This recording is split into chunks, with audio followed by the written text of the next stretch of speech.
بسم اللہ الرحمن الرحیم۔ السلام علیکم ورحمۃ اللہ وبرکاتہ۔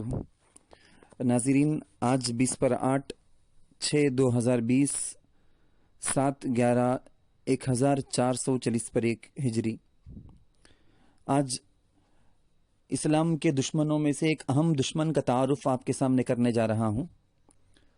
ٹکسن امریکہ کے ایک علاقے ایریزونا کا ایک بہت بڑا اور مشہور شہر ہے، جو گیلریز وغیرہ کے اندر، میوزیم وغیرہ کے اندر بہت فیمس ہے، مشہور ہے۔ اسی سے متعلق اب آج ہم بات کریں گے کہ اس شہر سے ایک دشمن کیا کیا کام کر کے اسلام کو برباد کرنے کی کیسی کوشش کیا۔ اسلام کے خلاف رچی جانے والی سب سے بڑی سازش، جس کا ذکر میں نے گزشتہ ویڈیو میں کیا تھا، جو کہ گزشتہ صدی کی سب سے بڑی عیسائی مشنری کی سازش تھی، یہودیوں کی سازش تھی، وہ ہے رشاد خلیفہ کو مسلمانوں میں انٹروڈیوس، متعارف کروانا۔ انہی دشمنوں کا پروردہ ہے رشاد خلیفہ۔ اس کی مختصر حالات زندگی بایوڈیٹا سنیں۔ 1930 میں ملک یمن میں پیدا ہونے والا یہ شخص یمن کے سومس یونیورسٹی میں پڑھا، وہاں گریجویٹ کیا۔ امریکہ ایریزونا میں ماسٹر ڈگری کیا۔ کیلیفورنیا کے یونیورسٹی میں پی ایچ ڈی مکمل کیا۔ لیبیا میں 1 سال سائنس میں ایڈوائزر رہا۔ 1950 میں امریکہ کی سٹیزن شپ، شہریت حاصل کر کے ایریزونا کے شہر ٹکسن میں مقیم ہوا۔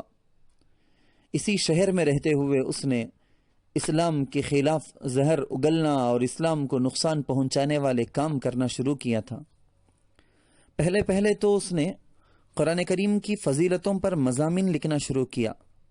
اسی کے ساتھ اپنی غلط باتوں کو داخل کر کے لوگوں کو گمراہ کرنا شروع کیا کہ دابۃ الارض، زمین کا جانور کر کے جس کا تذکرہ آتا ہے، کہنے لگا کہ دابۃ الارض سے مراد کمپیوٹر ہے، جبکہ یہ قرآن اور حدیث کی صراحت کے بالکل خلاف بات تھی۔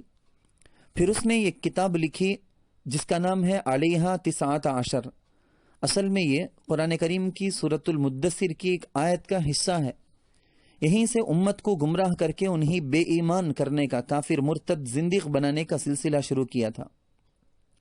چنانچہ اس میں یہ شخص لکھتا ہے، بسم اللہ الرحمن الرحیم میں 19 حروف ہیں، اور قرآن کریم میں کل 114 صورتیں ہیں، اور 114 کو 19 میں تقسیم کر سکتے ہیں، وغیرہ وغیرہ۔ اس طرح کے بکواس کرتے ہوئے قرآن کریم کا معجزہ ہونے کا دعویٰ کیا کہ نمبر 19 قرآن کریم کا ایک معجزہ ہے۔ پھر آگے بڑھ کر قرآن کریم کو 19 نمبر میں منحصر کرنے، جیسے باٹل کے اندر کسی چیز کو بھر دیتے ہیں، ویسے پورے اسلام کو 19 نمبر میں بھر دینے کی کوشش کیا۔ اچھے لوگ ہمیشہ ایسے ہی دھوکہ کھا جاتے ہیں، اور ان کو ایسے ہی تاریکی اور اندھیرے میں رکھا بھی جاتا ہے۔ چنانچہ اچھے دل کے بھولے بھالے مسلمان قرآن کی نسبت سے ایسی اچھی باتیں سنیں تو دھوکہ کھا گئے۔ اسلام کو ختم کرنے کے لیے ہی آنے والے اس دشمن اسلام رشاد خلیفہ کو ہی چند بھولے بھالے مسلمان، اس کے پس منظر بیک گراؤنڈ سے ناواقف، اس کے جاذب پرکشش تحریروں اور چرب زبانی سے متاثر ہو کر اس کے عاشق اور چاہنے والے ہو گئے۔ یہ بات قرآن کریم میں بھی ہے۔ اللہ کے نبی علیہ الصلاۃ والسلام کو اللہ نے کہا تھا، اے رسول، ان منافقوں کی اتنی میٹھی زبان ہوتی ہے، ایسے چرب زبانی سے وہ کام لیتے ہیں، ہو سکتا ہے کہ کبھی آپ بھی ان کی باتوں میں آ جائے، اگر اللہ نہ بچائے۔ خیر، یہ شہد کے بوتل میں زہر بیچنے والا تاجر تھا، جس سے سب دھوکے میں اس کو اسلامی ہیرو سمجھ بیٹھے تھے۔ یہاں تک کہ سعودی حکومت نے خود 1390 پر 1 ہجری بمطابق 1970 پر 1 عیسوی میں اس رشاد خلیفہ کو اپنے ملک بلا کر انعام اور القاب سے سرفراز کر کے اعزاز کیا تھا، جسے اس زمانے میں ڈاکٹریٹ دیتے ہیں، ڈاکٹر کا لقب دیتے ہیں۔ اسی سعودیہ کے سفر کو وہ بدبخت یوں لکھتا ہے کہ 1970 پر 1 میں مجھے معراج کا سفر، یعنی میری معراج ہوئی تھی، معراج کا سفر میری روح نے کی۔ ظاہر ہے اس کا نتیجہ وہی ہوا جو اس کو اور دشمنوں کو منظور تھا۔ رشاد خلیفہ کو دشمنوں نے جس مقصد کے لیے اتارا، اور وہ جس کے لیے اتنے سالوں سے کام کر رہا تھا، وہی اپنی کوشش میں وہ کامیاب ہوئے۔ چنانچہ اس کے ماننے والوں کا ایک حلقہ تیار ہو گیا، وہ بھی مسلمانوں کا ایسا حلقہ جو اس کی باتوں اور تحریروں کو دل و جان سے قبول کرنے کو تیار، چاہے وہ جو بھی بولے۔ جب رشاد خلیفہ کو یہ یقین ہو گیا کہ اب ایسی جماعت تیار ہو گئی ہے کہ میری ہر بات کو وہ مان لیتی ہے، تو اپنے اصل مقصد یعنی اسلام کو برباد کرنے کے جو مشن کو وہ لے آیا تھا اس کو پورا کرتے ہوئے یہ دعویٰ کر بیٹھا کہ میں اللہ تعالیٰ کا مصالحتی رسول ہوں۔ بالآخر یہ دشمن 1990 عیسوی 30 جنوری کو اسی کی طرف سے بنائی گئی ٹکسن کی ایک عبادت گاہ یعنی مندر میں مارا گیا۔ وہ ان کی ہے، وہ خود ایک کافر مرتد، اس کو ماننے والے بھی سب کافر مرتد، وہ اپنے اس بلڈنگ کو جس میں عبادت کرتے ہیں اس کو وہ مسجد کہہ لیں گے، لیکن ہمارے اعتبار سے تو وہ ہرگز مسجد نہیں ہے۔ اللہ رسول کے، اللہ کے خلاف ہونے والے، اللہ کے خلاف جس جگہ کام ہو وہ مسجد کہاں سے ہو سکتی ہے؟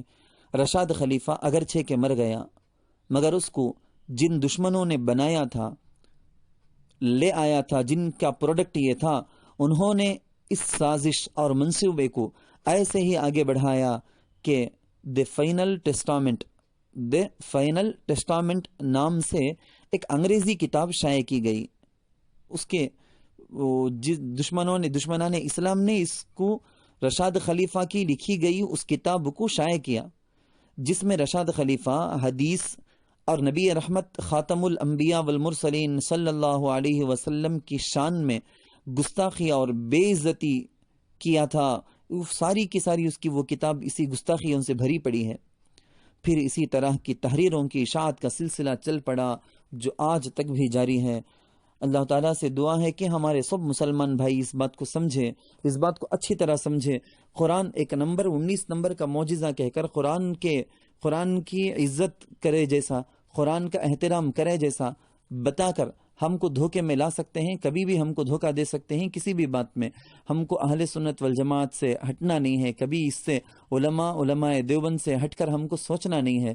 ہمارے دین میں، ہماری عبادتوں میں، ہمارے گھریلو مسائل میں، سب چیز میں ہم علماء کو لازم پکڑیں، علماء کے مشورے سے ہم چلیں، تو انشاءاللہ دنیا میں بھی خیر بھلائی اور آخرت میں بھی یقیناً انشاءاللہ یہ علماء انبیاء کے ساتھ ہوں گے۔ ہم دنیا میں علماء کے ساتھ ہوں گے تو ہم بھی ان علماء کے واسطے سے انبیاء کے ساتھ ہوں گے، جنت میں جانے والے بن جائیں گے۔